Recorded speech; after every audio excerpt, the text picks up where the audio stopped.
Pastor Brian from Summit Church here. Last week, we announced that Tom and Lisa Lemonager will be heading up the deacons ministry here at Summit Church. What that means for Summit and for you is the topic of this week's edition of Wednesday's Words with Pastor Brian. When we talk about deacons, a really common question is, well, what's the difference between an elder and a deacon? And we find the answer to that question from Acts chapter 6, where the first deacons are appointed, and also from 1 Timothy 3. Acts 6 describes the first real conflict within the newly formed Christian church. The Greek widows were being overlooked in favor of the Hebrew widows. And the apostles said that they were supposed to devote themselves to the Word of God and to prayer, so they appointed some folks to take care of this. That's where this thing we call deacons actually begins. Well, then in 1 Timothy 3, Paul spells out for us the qualifications for both elders and deacons. And what we find is that the character qualifications are the same, and the difference lies in how they're gifted.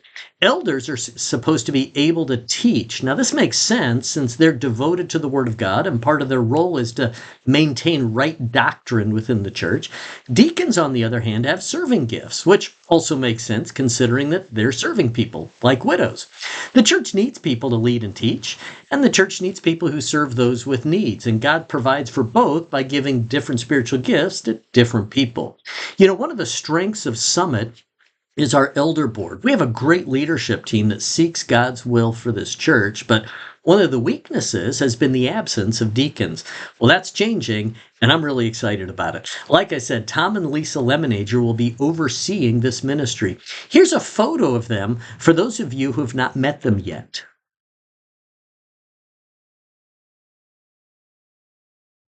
Just like they did in Acts chapter 6, the elders here prayed over Tom and Lisa at the worship service a week ago. You know, I want to finish by saying two things. First, I want you all to be aware of this because there may be a time when someone from this team calls you. You may be at home from surgery, or you need someone to bring communion to you, or you may know someone who needs the deacons to come visit. Tom and Lisa are the ones to call. You can call the church office, but we'll pass it along to them. So I want you all to be aware of that. But secondly, Tom and Lisa will be building a team to handle this ministry. You've all heard me say that the biblical pattern in the New Testament is for team ministry. And that's true here as well. So if you're interested in serving on the deacons ministry, talk with Tom and Lisa, or you can let us know on one of our Connect cards and we'll pass it along to them. Please know that everyone who serves will need to have a background check, similar to what we do with children's ministry.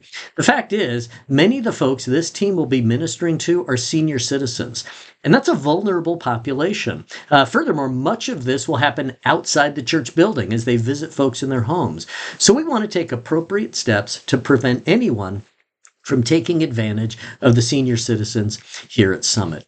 You know, the vision of Summit Church is to make lifelong followers of Jesus. Lifelong means this doesn't end when someone isn't able to make it here on Sundays. So this is really a great development for our church because it ensures that discipleship continues in people's lives. It ensures that needs within the church are being met. It ensures that people who are no longer able to come here on Sunday know that we haven't forgotten about them.